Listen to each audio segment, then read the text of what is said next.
በዓለም ታሪክ ፍጹም ያልተለመደ አዲስ ታሪክ የተመዘገበበት ሀበሻን ቀጥታ በጦርነት አሽታሸንፎ ስለዚህ አሁን ሀበሻን የምታሸንፈው በምንድነው ውስጡ ገብተ በመከፋፈል አሁን ሌላኛው ከባዱ ጊዜ መጥቷል በተለይም ደግሞ በባንዳዎች አማካኝነት ለዛው በውስጥ የአየር ክልልም ታች መሬት ሲዘጋ እስተላይ ድረስ ነው የሚዘጋው ላይን አድርጎ ነው የሚዘጋው ያ ማለት እኛ ወደ መካከለኛው መስራቅ እንሂድ ብንል ኤልትራ ካልፈቀደች መሄድ አትችልም ኢትዮጵያን ከእንዲህ አይነት አጣብቂኝ ውስጥ ሊያወጡ የማይፈልጉ በዙሪያችን የከበቡን በርካታ ጠላቶች አሉ ተናስተለን እንደምቆያችሁን ወደ ቤተሰቦቻችን ይህ ሐሳብ ሚዲያ ነው ሐሳብ ዴላችን ተጀምሯል በቅድሚያ ለመላው ኢትዮጵያውያንና ትውልደ ኢትዮጵያውያን በሙሉ እንኳን ለ84ኛው የአርበኞች መታሰቢያ ቀናችን አደረሳችሁ ብለናል በዛሬው የሐሳብ ዴሊ ሰዓታችንም ይሄንን ጉዳይ በልዩነት አንስተን ከተለያዩ ምልከታዎች አንፃር እያስተያየን አብረናችሁ ቆይታ እናደርጋለን አብራችሁ እንድትቆዩ ነው በአክብሮት መንጋብዘው በረከትና ያልፋልን አብራችሁን ቆዩ በረከት እንዴት ነህ እግዚአብሔር ይመስገን እንኳን አውራ ደረሰን ዛሬ 84ኛ ዓመት የአርበኞች የድል መታሰቢያ ቀናችን ነው ምናልባት እናንተ ይሄ 84ኛ ዓመት ቀን ላይ ባንደርስ ኖሮ ሲኞራቶ ነበር የምንባባል ያ ቀን ባይፈጠር እውነት ነው አባቶቻችን ያንን ባያረጉ ፓስቴኔሪ እያልን አመጋገባችን የሚቀየራል ባህል የለም እንደዛ ነበር ከፍተኛ የትውልድ ለውጥ ይኖር ነበር በጣም ምስጋና ለጀግኖች አባቶቻችን ለአርበኞቻችን ይችን ሀገር በነጻነት እዚህ እንድትደርስ ስላደረጉ ጀግኖቻችን ሁሉ ምስጋና ይግባን እንላለን ዛሬ እዚህኛው ጉዳይ ላይ በተለይም ደግሞ ይሄንን የድል ቀናችንን ከዚህ ዘመን የኢትዮጵያን መልክ ለመቀየር ከሚደረጉ ትግሎች ጋር ያነጸርን በደንብ የምንመለከተው ይሆናል በረከት እሱን እንመለከታለን እንደው ከዛ በፊት ለጉሮሮ መጥረጊያ ለማማማቂያ እንዲሆን አንድ ጉዳዮችን እናንሳ ምን አለ አንተ ጋር የሳውዲ ጉብኝት አለ ሁለተኛ ደግሞ ለማማማቂያ ያዝ ነው የትራምፕ የሆሊውድ ላይ አስመልክቶ የተናገሩት ንግግሮች አሉ እነሱን በደንብ እንይዛቸዋለን ብዬ አስባለሁ ምናልባት እንደው ሲሪየስ ከሆነ ጉዳይ እንጀምርና የዶናልድ ትራምፕ ያው ሁለቱም ጉዳይ ዶናልድ ትራምፕ ላይ ነው የሚያተኩረው አንደኛው ፈገግ ያሰኛል ሆሊውድ ላይ እንደው ይሄ ሰውዬ በቃ የቢዝነስ ሰው መሆን እንዲህ ነው እንደሚያደርገው እያስባለውም ነው የዶናልድ ትራምፕ የሳውዲን ጉብኝት እናንሳ የሳውዲ ላይ ጉብኝት ያደርጋሉ ተብሎ የተጠበቀ ነው የሚገኘው ዶናልድ ትራምፕ ከዚህ ጋር ተያይዞ ይሄ የዓለም ተላዋጭ የሚባል የፖለቲካ አካሄድ አለ አይደለ ወዳጅ የምትለው ጠላት ሆኖ ይገኛል ጠላት የምትለው ወዳጅ ሆኖ ይገኛልና ከዚህ ጋር ተያይዞ እንግዲህ የሳውዲና የአሜሪካ ግንኙነት በጣም በሰፊው ትኩረት ተሰጥቶት እየታየ ይገኛል የሳውዲ ጉብኝት በጣም ትኩረት የሚሰጥበት ብዙ ጉዳዮች አሉ የመጀመሪያው ብዙ ጊዜ አይተኮነ ከኦባማ ጀመረ እንኳን በእናስተውል ቅርብ ጊዜውን አሜሪካ ላይ ሹመት የሚያገኙ ባለስልጣናት የመጀመሪያ ጉዞቻቸውን የሚያደርጉት ሳውዲ ላይ ነው ሳውዲ ላይ የሚሄዱበት ሉዓላዊነትን ማስጠበቅ የሚባል አካሄድ አለ የፔትሮ ዶላር ስምምነትን ያቺኛዋን ውል ሁሌም ያድሷታል እያንዳንዱ ተሿሚ በመጣ ቁጥር ያቺን ውል ቼክ ያደሰ ይመጣል ሁለት ደግሞ ከቅርብ ጊዜ ወዲህ ሲሰራበት የነበረው ሂደት አለ ያው ሳውዲ እንደምናገው ከፍተኛ ስጋት አለባት ካብሶ ከኢራን በኩል ጋር ያለባት ሂደት የፕሮክሲ ጦርነት ነው ዳይሬክት አይዋጉም ስለዚህ ባሁኑ ትራምፕ ሲሄዱ ያደርጉታል ተብሎ ከሚጠበቁት ሂደቶች ውስጥ አንዱ የ100 ቢሊዮን ዶላር የጦር ስምምነት ነው የሚያደርጉት ይሄ ስምምነት ምን ያክል የአሜሪካንን የጦር ኢንዱስትሪዎችን ያነቃቃል የአሜሪካንን ኢምፖርት ኤክስፖርት በጣም ያነቃቃል ተብሎ የሚጠበቅ ነው እና ለሀገር ውስጥ ከፍተኛ የሆነ የንግድ እንቅስቃሴ ይዞ ይመጣል ተብሎ ይጠበቃል አንደኛው ተስፋ ነው የባለፈው የምርጫ ዘመናቸው ላይ 115 ነበር ባሁኑ 100 ነው እንግዲህ ያው ከውይይቱ በኋላ ደግሞ አዳዲስ ነገሮችን ሰማለን ብለን እንጠብቃለን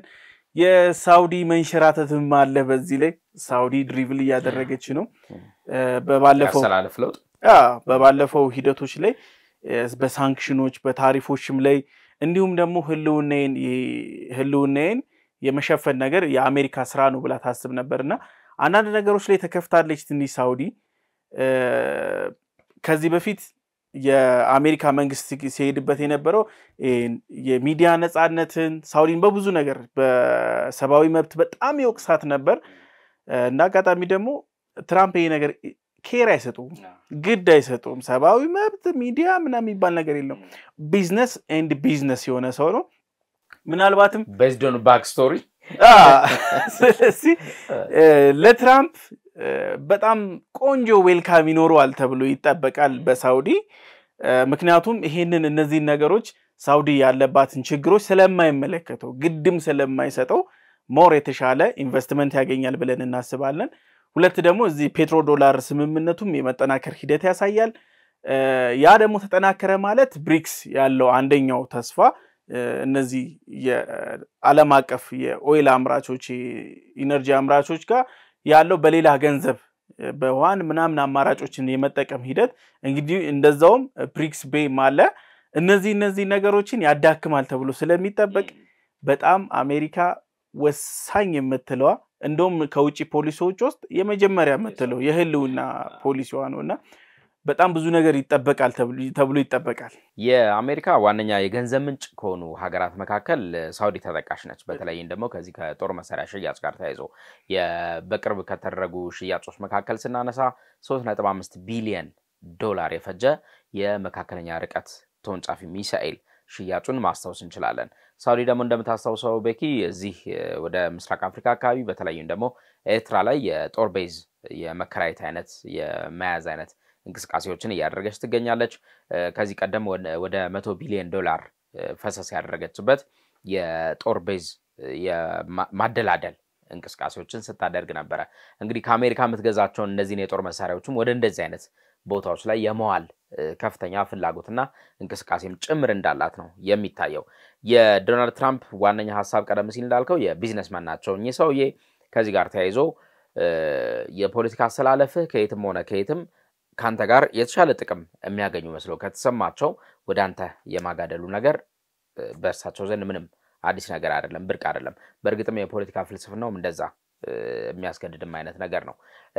ምናልባት በሌላው ቀን እንመለስበታለን እንጂ አሁን ከሩሲያ ጋር ለመለሳለስ የሞከሩበትን መንገድ ስናነሳ ያየን አይደለ ሰሞኑን ትንሽ እንትኔሞን ያ ዜሌንስኪን በጣም ማጣጣል ያበዙ ነው የሚገኙት ከዛ ባሻገር ደግሞ ፑቲንን የማሞጋገስ አይነት ነገር ያስተዋልንባቸው ነው የሚገኙት እንግዲህ ይሄ ምንድነው የሚያሳየው ጥቅማቸው ወዴት እንደሚያጋድል በደንብ ስለሚገባቸው ነው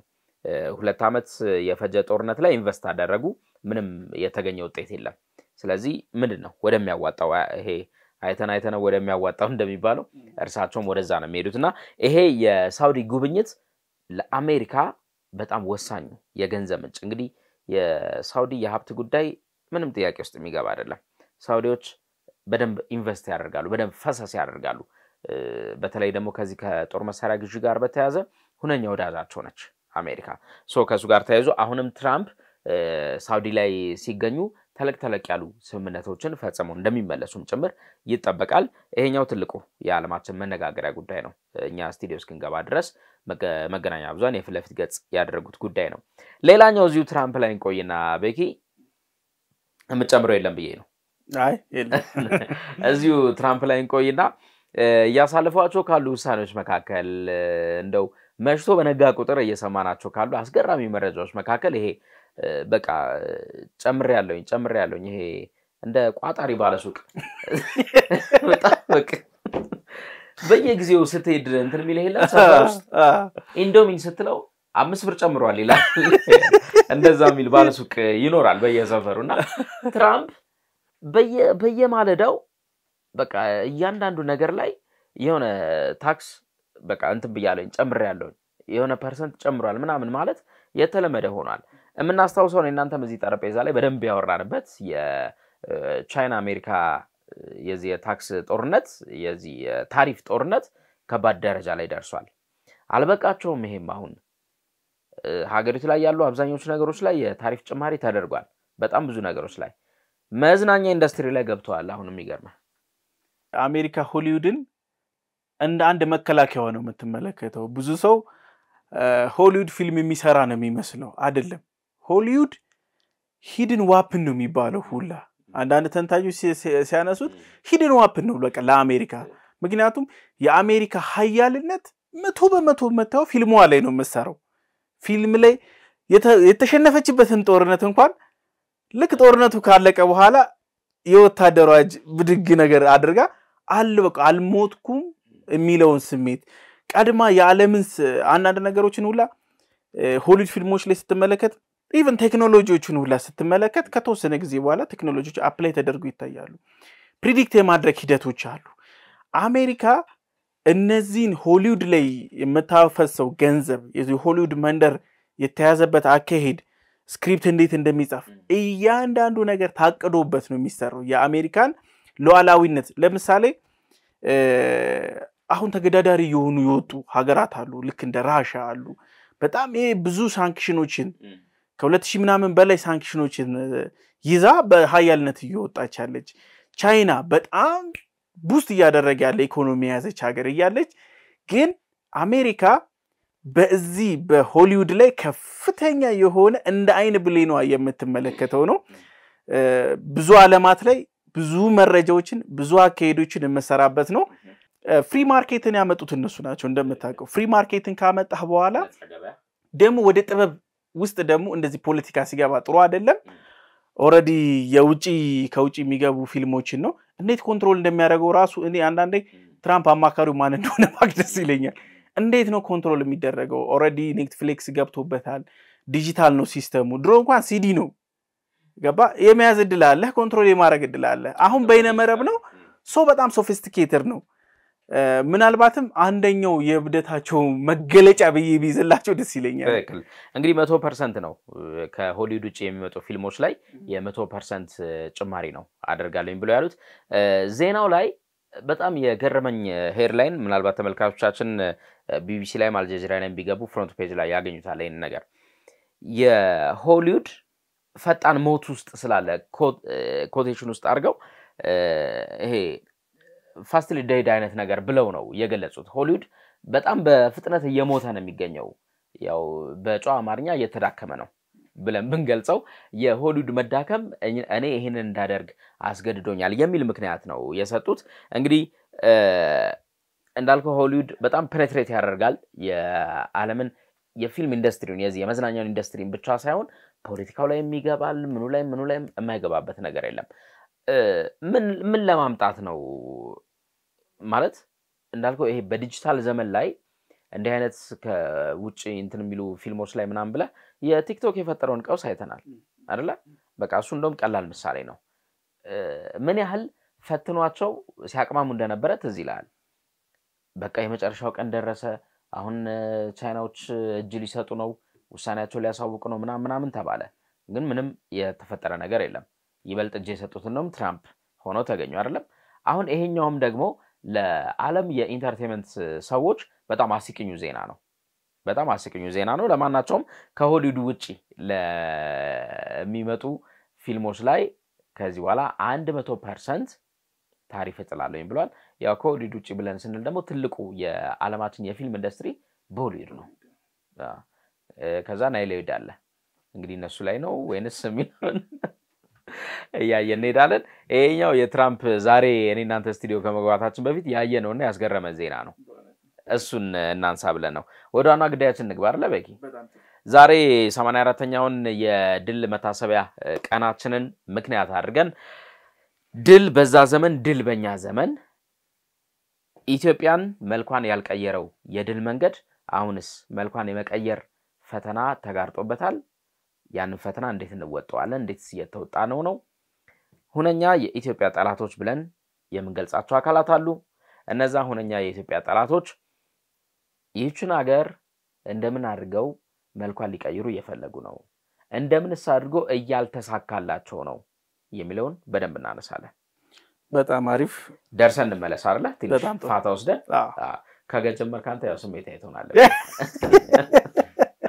ወደ ቤተሰቦቻችን ካፍታ በኋላ እዚህ ርዕሰ ጉዳይ ላይ ተመልሰን እንመጣለን።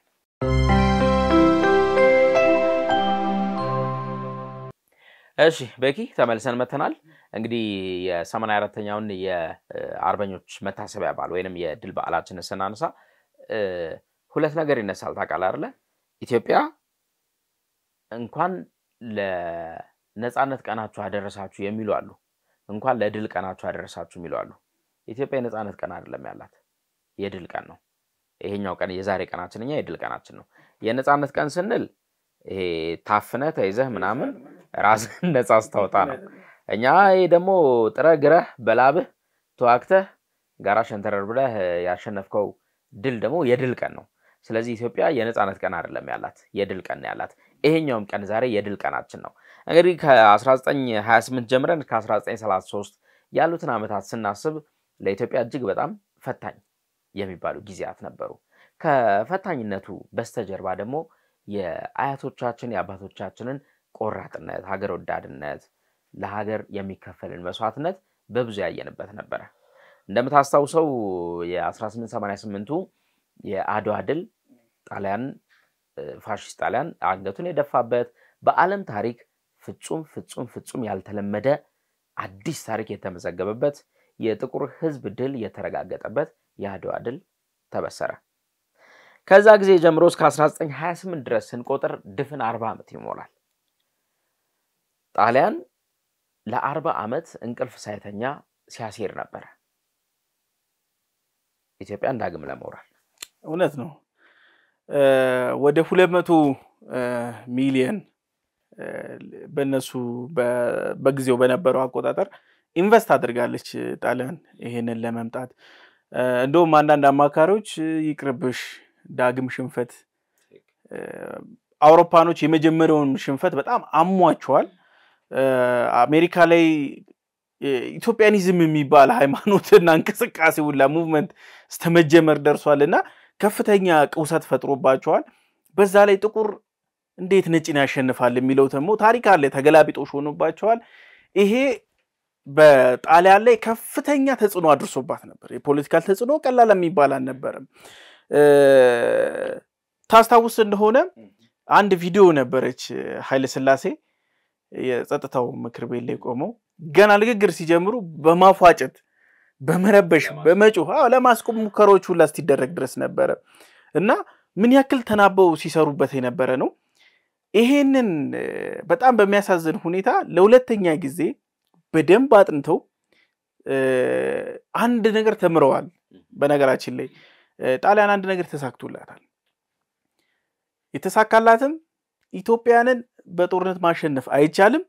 ግን ከውስጥ ገብተህ ግን ማሸነፍ ይቻላል የሚለውን ነገር አንደርስታንድ አድርገው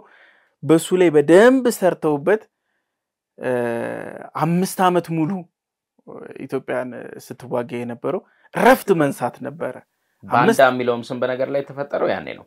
የተፈጠረው ብቻ ሳይሆን በደንብ ይታወቀው። እንደውም የባንዳዎቹን ነገር ካነሳን ለጣሊያን ከፍተኛው ሚና የተጫወቱት እነሱ ናቸው። ለምሳሌ አብዛኛውን ጊዜ እንግሊዝ ከዛ በፊት መታ ኢትዮጵያ ውስጥ ንጉሶቻችንን አስተዳደሮችን ለመጣል በመትሞክርበት ጊዜ ጣሊያን የት ያውቀዋል መንገዱን? አበበ ደበበ ሚሊዮኔት ይለዩዋል። ባንዶች ናቸው ይሄን ስራዎች የሰሩት። ባይ ዘ ዌይ እኔ ምን አምናለሁ መሰለ የአድዋ ጦርነት አልቆመም፣ እስቲል አለ። ያልቆመው ያላለቀው ጦርነት ነው ብዬ ማስበው። ምክንያቱም በአድዋ ላይ አሸንፈናል። ብዙ መድረኮች ግን እኛን እየጠበቁን ነው፣ ምንሸነፍበት። ስለዚህ ድል ራሱ ምንድነው? ቅድም ያልነው ነገር አለ የነጻነት ቀን የሚሉትና ድል። ይሄ ራሱ አንድ ሴራ ነው በነገራችን ላይ። ነጻነት ቀን ካልክ ነበርክ ተይዘህ ነበር ማለት ነው። የድል ቀን ግን ካልክ አሸንፈ ነበር ማለት። ይሄን ራሱ ከመዋጥ ይጀምራል ችግራቸው። ባይ ዘ ዌይ ቅድም ባንዳዎች ካልከው ሂደት ላይ እንጀምርና ይሄ የባንዳዊ ስርዓት ታውቃለህ መጀመሪያ ምጽዋ ላይ ሲመጣ የጣሊያን ጦር ላንድ ሲያደርግ ሲቀመጥ ምን ሲል ኤልትራ ላይ ነበር በጣም ሰፊ ቤዝ ሲሰራ የነበረው። ቤስ ከሰራ በኋላ እዛ ያሉትን ሰዎች ነው እየተጠቀመ የመጣው በሁለተኛው ሰዓት ላይ በደንብ እየተጠቀመ መጣ እነሱ የባንዳ ርዝራዦች ናቸው እስከ ዛሬ ድረስ ኢትዮጵያ ዋጋ እየከፈለች በብዙ መስክ አንዱን እናንሳ ለምሳሌ በሻቢያ ምስረታው አንደኛው የባንዳዎች ስብስብ ናቸው እነዛ የባንዳዎች ስብስብ የሻቢያ ምስረታ ነው ሁለት ቲፒኤልኤፍ ህወሓት ራሱ አመሳሰራርቱ ምስረታው ራሱ የሚመጣበት ከዛ የባንዳ ርዝራዦች ነው ይሄን በማስረጃ እናስደግፈው እስቲ የ1968 ማኒፌስቶን ታስታውሳለህ ፈረንጆች ነጮች ምን ብለው አምነዋል ሀበሻን ቀጥታ በጦርነት አሽታሸንፈው ስለዚህ አሁን ሀበሻን የምታሸንፈው በመንደነው ውስጡ ገብተ በመከፋፈል ስለዚህ 1968ቱ የህወሓት ማኒፌስቶ ምን ይላል መስፍናዊነትን እንታገላለን ይላል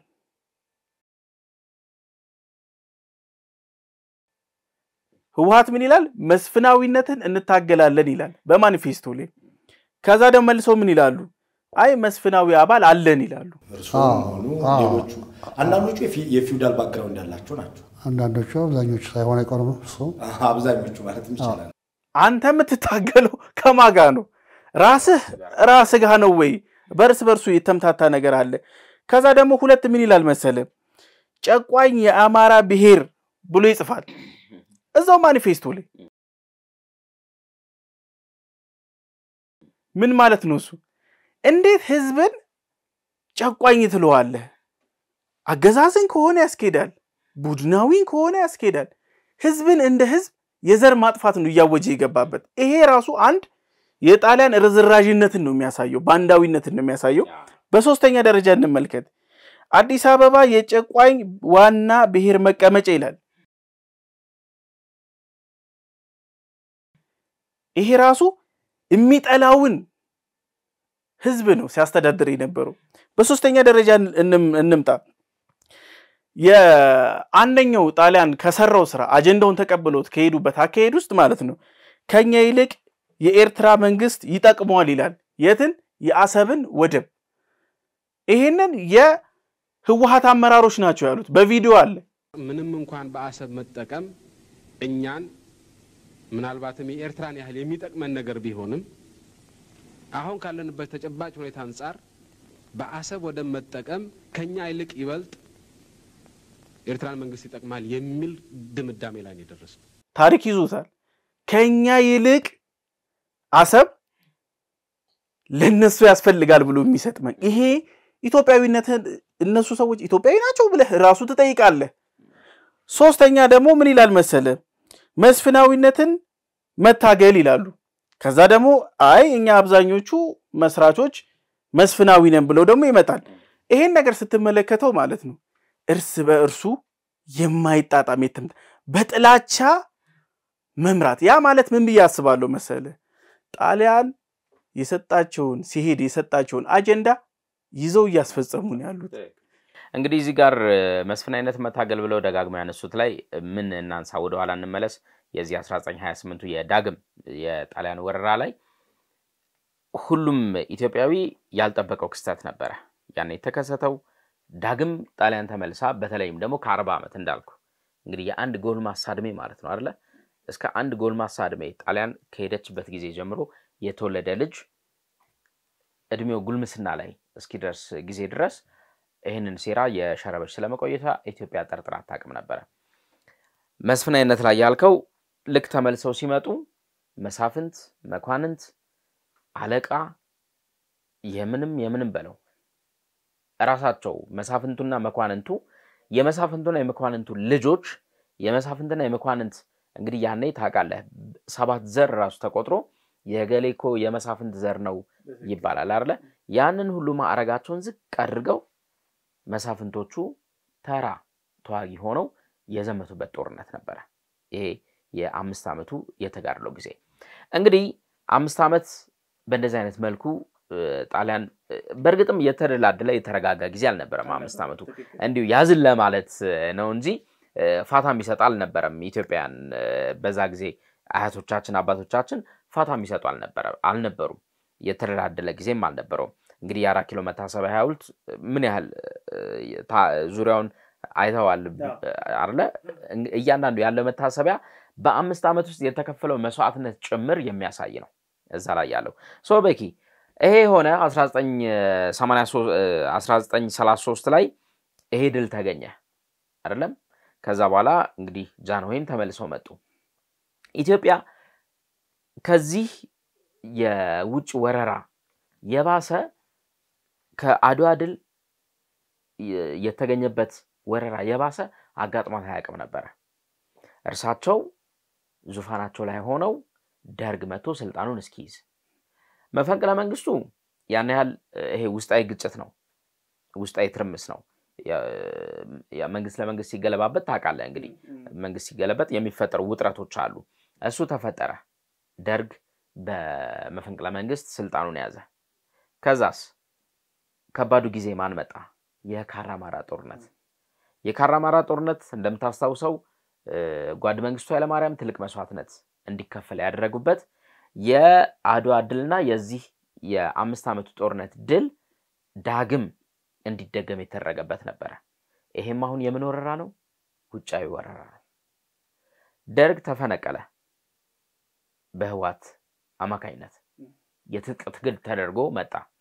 የትጥቅ ትግሉ ደርግ መንግስትን ሲገለብጥ ውስጣዊ ነው አየህ የካራማራው ስናሸንፍ የውጪ ወረራን ሙሉ ለሙሉ አገባደድን ከዛ በኋላ ማንም የደፈረን የለም አይደለ ምናልባት ግን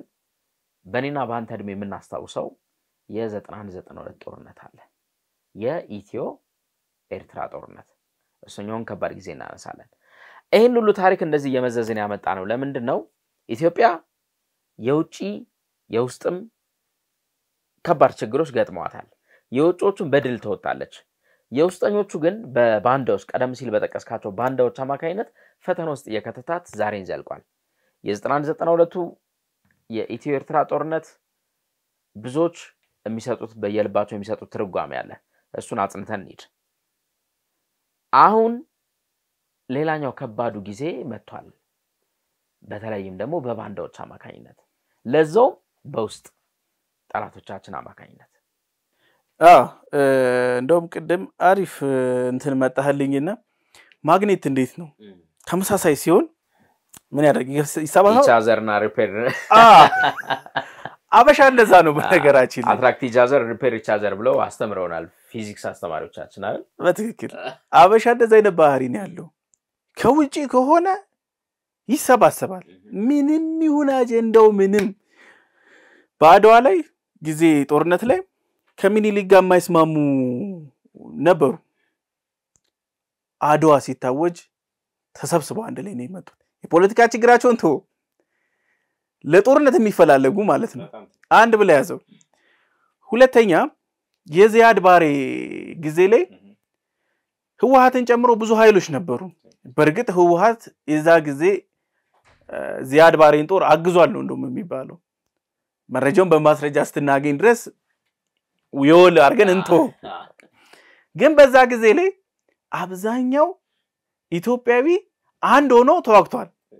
ሁለት በል የኢትዮ ኤርትራ ጦርነትን እናንሳው ይቅርቡን ታስታውስ ከሆነ ህወሓት ልክ እንደገባ የሰራው ስራ ምንድነው የደርግን ሰራዊት ነው የበተነው እንደውም ብዙ ጭቅጭቅ ይነሳል እሱ ምን ይላል እኔ የበተንኩት የደርግን ሰራዊት እንጂ የኢትዮጵያን ሰራዊት አይደለም ይላል ህዝቡ ደግሞ ምን ይላል የደርግ ሰራዊት የሚባል የለም ሰራዊቱ የኢትዮጵያ መከላከያ ኃይል ነው የኢትዮጵያ ሰራዊት ነው ይባላል በነገር ላይ በረከት በቅርብ ያገኘኋቸው በጣም ብዙ አባቶች አሉ በጣም በሚያሳዝን መልኩ ውለታቸው ተበልቶ እኛ የእንትን አልነበርንም የገሌ ምንባል አልነበርንም እኛ እስከምናቀው ድረስ ለሀገር ነበረ ብለው የሚሉ እውነታውም እንደሱ ነው የኢትዮጵያ ወታደሮች ድሮያሉትን ቶ እስታሁን ያሉት ድረስ የገሌ አልነበሩ ምክንያቱም ማረጋገጫ ልስተ የኢህአዴግ ጊዜ ላይ የመጀመሪያውን የኢትዮጵያ መከላከያ የደርግ ብሎ ሰየመው ይሄ የደርግ ሰራዊት ኢትዮጵያዊ ባህር የለውም ብዙ ስም ሰጠው ታርጋ ስም ሰጠውና አፈረሰው በቀዩ መጽሐፍ መጣ አሁን ብልጽግና መጣ የኢትዮጵያ ሰራዊት እዛው ባለበት አንዳንዶቹ አመራሮች ነው በትልቅ አመራር ቦታ ላይ ያሉት እስቲ ይላሉ ታውቃለህ አይደል እስቲ ይላሉ ያ ማለት ሰራዊቱ የኢትዮጵያ ነው እንጂ ስለልቦ ነው ያለው የኢትዮጵያ መዋጋው መሞቱ ለሀገሬ ነው ብሎ ነው እንጂ ወይ ለኢህአዴግ ወይ ለብልጽግና ወይ ደግሞ ለኃይለ ሥላሴ ብሎ አይደለም ስለልቦ ነው አንድ ነው ወጥ ነው በቃ ኢትዮጵያዊነት ነው ሶ ልክ ህወሓት እንደመጣ ምን አደረገ ይሄንን ሰራዊት በተነው እንደ አጋጣሚ ሆኖ ደግሞ የኢትዮ ኤርትራ ጦርነት ጫፍ ላይ ደረሰ መካረሩ ጫፍ ደረሰ የህወሓት ሰራዊት ስንት ነበር ኦልሞስት ወደ 200 300 ሺህ ይሉታል በርግጥ ያው ፕሮፓጋንዳ አለበት ያው ራስን የማክሰፍ ሂደት አለበት ያም ሆነ ይህ ሀገር ችግሩ ስትገባ እንደዛ ተበድሎ ተበሻቅጦ የተበተነ የጦር ሰራዊትን ጠራው ያዲግ አይ በድላችሁኛል ዝም ብላችሁ ነው ካሳም ሳሰጡኝ ምንም ሳትሉ ነው ዝም ብላችሁ ይበተናችሁኝ አለ እንደ ሰራዊቱ አላለም ዝም ብሎ በወዱ ይዞ ሀገር ትበልጣለች ሉዓላዊነት ይበልጣል የባንዲራ ክብር ይበልጣል ብሎ ነው ተሰብስቦ አብሮ ይተዋቀው ያን የምትመለከተው ምንድነው ኢትዮጵያዊነት በሀገር ህልውና ሲመጣ በሚኒሊክ ዘመንም ቁርሾትቶ አንድ ይሆናል በኃይለ ሥላሴም ጊዜ ሲመጣ ቁርሾ ይተዋል አንድ ይኮናል አሁንም የቅርብ ጊዜው የኢትዮጵያ ኢትዮ ኤርትራንም ስታነሳው ቁርሾ ይተውና አንድ ይሆናል ኢትዮጵያን ሀገርን ለማቆም ዋጋ ከፍለው የቆሙ ናቸው ጦርነቱ ግን እኔ በኔም እሳቤ አድዋ ስተዛሬ ድረስ አለ በብዙ ግንባር በዘር አለ የዘር ግጭት አሁን በየቦታው አንዱ ስታበርድ አንዱ ጋር ቦግላል አንዱ ስታጠፋ አንዱ ጋር ይመጣል የሃይማኖት ጦርነት ይከሰከሳል ዘመናዊ ባርነት አለብን የናይኤምኤፍ ስራ ይሄ ዘመናዊ ቅኝ የመግዛት ሂደት አለ ከድህነት ጋር አሁንም ጦርነት ላይ ነን ከመሃይምነት ጋር አሁንም የሳይበር ምህዳር ላይ አለ ጦርነቱ አይቆምም ግን ምን ማድረግ ነው ጨዋታው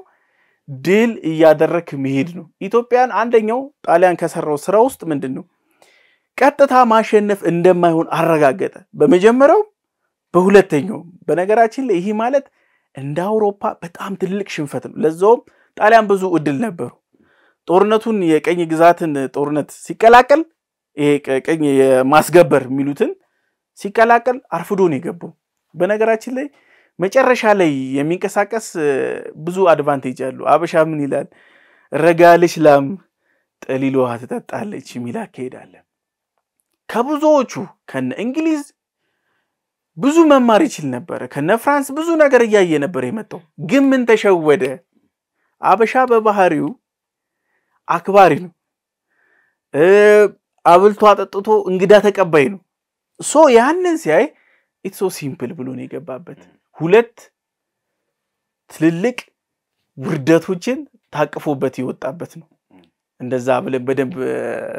እንትን እንለዋለን እንግዲህ እነዛን ዘመናቶች አነሳን የዛሬው ዋነኛ የድል ቀናችንን አነሳን ከዛ በኋላም የካራማራን ሌላኛው ድል ያገኘንበት ነው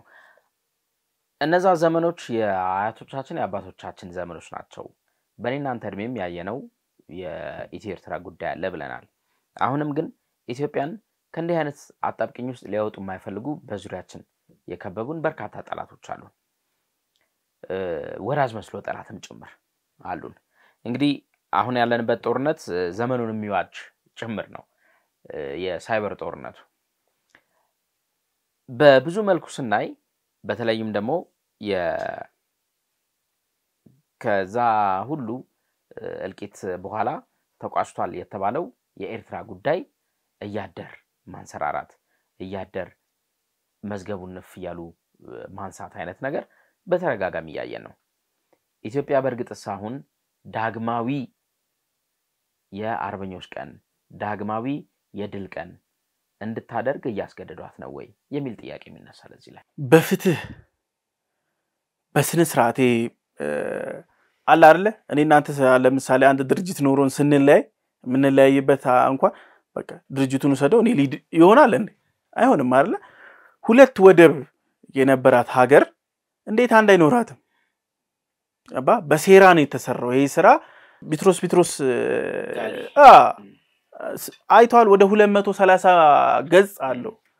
እና እንደውም ቅርብ ጊዜ ነው በደንብ ለማየት ሞክር ያለውና አንዳንድ ነገሮች ያስቃል ሪፈረንደም ተሰራ ይላል ሪፈረንደም የተሰራበት መንገድ ታዛቢ ያለበት መንገድ በነገራችን ላይ 100% የህዋት ስተት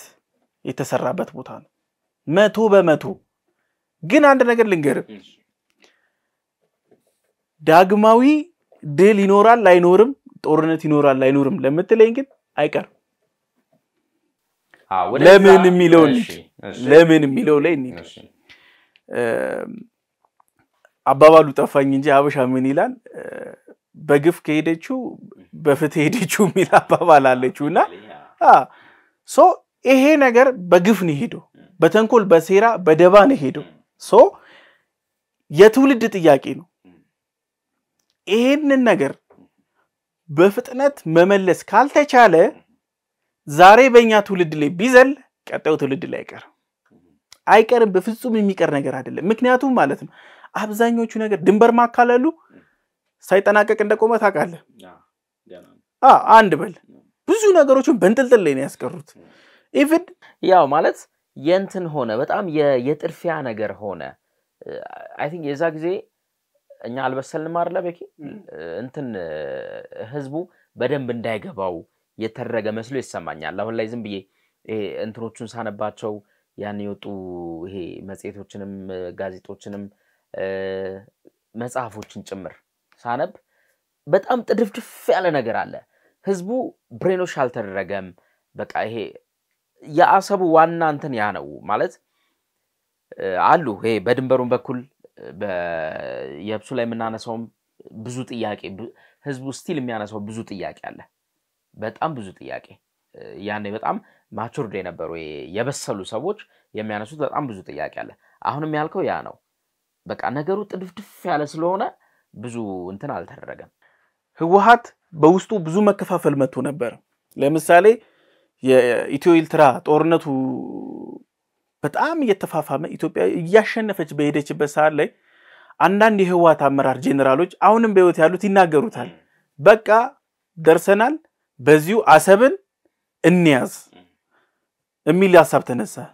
አቶ መለስ እንዴት ሆነዋል አይሆንም ማለት ከዛ ምን አለ ሰደሊ ድንገት ነው ጦርነቱን አቁሙ ተመለሱ ወደ ኢትዮጵያ የሚል ንግግር መጣ ከፍተኛ የሆነ ግርግር ተነሳ እዛው ህወሓት ውስጥ እንዚህ ድረስ ዋጋ ከፍለን መተን አሰብ በቅርብ ርቀት እየተመለከት ነው እንዴት ነው ምንመለሰው ተመለሱ አዝጃለሁ ያምባገነናዊ አካሄድ መጣ ከዛ በኋላ ወደው ምን አየን በቀናቶች ውስጥ የአልጀርስ ስምምነት ሩጫ ወደ አልጀርስ የዛ ጊዜ ምን ነበር የሆነው ሻቢያ ኢሳያስ መሸነፉን አውቋል ስለዚህ በፍጥነት ያደረገው ምንድነው ከዚህ በፊት ተደራደሩ የሚለውን የዩኤን ንግግር ትቶ ነበር ያሸነፋሉ ስሜት ውስጥ ትዕቢት ውስጥ ስለነበር መሸነፉን ሲያቅ ደግሞ ምን አለ ያለ ቅድመ ሁኔታ ድርድሩን ተቀብያለሁ አለ በፍጥነት ምን ሆነ ወደ አልጀርስ ስብሰባ ተገባ አልጀርስ ላይ ስምምነት ተደረገ የኢትዮጵያን በጊዜው ሲመራ የነበረው ኢህአዲግ በለው ህወሓት ኮሩሱ ስለሆነ ማጠንጠኛው ሁም ብሎ የኢትዮጵያን ጥቅም የመጀመሪያ ሰተቱ ኤርትራን አሳልፎ መስጠቱ ነበር ሁለተኛ ሰተቱ ደግሞ በጦርነት ሰዓት ላይ በነበረበት ሰዓት መያዝ በሚችልበት ሰዓት ላይ ሳይዝ ቀረ ኢትስ ኦኬ ሁለተኛ ጦርነት ላይ አለፈው እድሉ ነበረው አለፈው ሶስተኛ ደግሞ ሰተቱ ልንገረ የዚህ የአልጀርስ ስምምነት ላይ ምን ያክል ለኢኮኖሚ አስፈላጊ እንደሆነ ያቃሉ ግን ምን አደረጉ ለሶስተኛ ጊዜ የአሰብን ነገር ደፈኑ እንደውም አንድ ቦታ መልስ ምን ይላል እኛ የሚኒሊክን ፊርማ ህግ አርገን ወስደናል የደርግን ፊርማ ህግ አድርገን ወስደናል የኛም ፊርማ የሚመጣው መንግስት ህግ አድርጎ ይወስዳል ይላል ድብና አድርገው ነው በአራት ነጥብ ዘግተው ተይሉት ያፊ በነገራችን ላይ እኛ ያጣነው ሁለት ወደብ አንድ ሀገር አይደለም እኛ ያጣነው ብዙ ነገር ነው በነገራችን ላይ ብዙ የያድግ ሰዎች ምን ይላሉ ኢትዮጵያውያን የኤርትራን መሬት እንጂ ህዝቡን አይፈልጉትም ይላሉ አይደለም እኛ ህዝቡም የኛ ነው አንድ ሁለት ደግሞ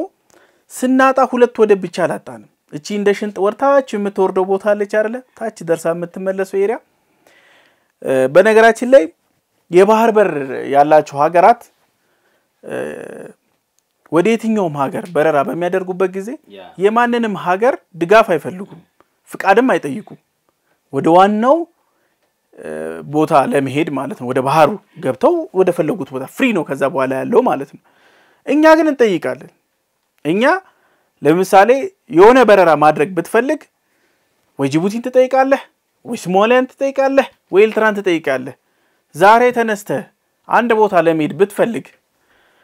አይ ኤርትራ በእኔ አየር ክልል አትሄድም ካለች አበቃለህ የዚህን ያክል ህልውና ጉዳይ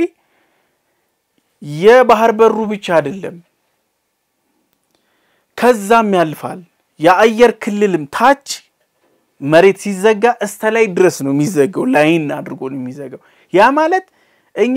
ወደ መካከለኛው መስራቅ እንሂድ ብንል ኤርትራ ካልፈቀደች መሄድ አትችልም ነገ ጅቡቲ በኩል ካልፈቀደች ማለፍ አትችልም እምናጣው ነገር በጣም ብዙ ነው ይሄ የትውልድ ጥያቄ ነው መንግስትም ህዝብም የኤርትራ መንግስትም ህዝብም ሊያስብበት ይገባል ይሄ በሴራ የተቋጨው ሂደት ፍትህ ካላገኘ መንገድ ካልያዘ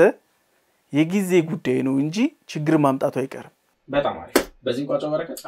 በጣም አመሰግናለሁ ወደ ቤተሰቦቻችን የዛሬው ሐሳብ ዴሊያችን ይሄን ይመስል ነበር በድጋሚ ክብር ምስጋና ታላቅ አክብሮት ለጀግኖች አባቶቻችን እንዲሆን ኮዲው ስሜታችንንም ምኞታችንንም እንገልጻለን እንኳን ለ84ኛው የአርበኞች መታሰቢያ በዓል አደረሳችሁ ብለናል በረከትና ያልፋል ነበርን የሐሳብ ሚዲያን እጅግ በጣም ተወዳጅ ፕሮግራሞች ልብ ያላቸው ፕሮግራሞች ለመከታተል የሰብስክራይብ በተኗን ጫና አድርጓት የላይክ በተኑንም ተጫኑልን የደውል ምልክቷን ስትጫኑ ደግሞ በየሰዓቱ የምንለቃቸውን ቪዲዮዎች መከታተል ትችላላችሁ አብራችሁን ስለቆያችሁ በጣም ደስ ብሎናል ቸር ቆዩ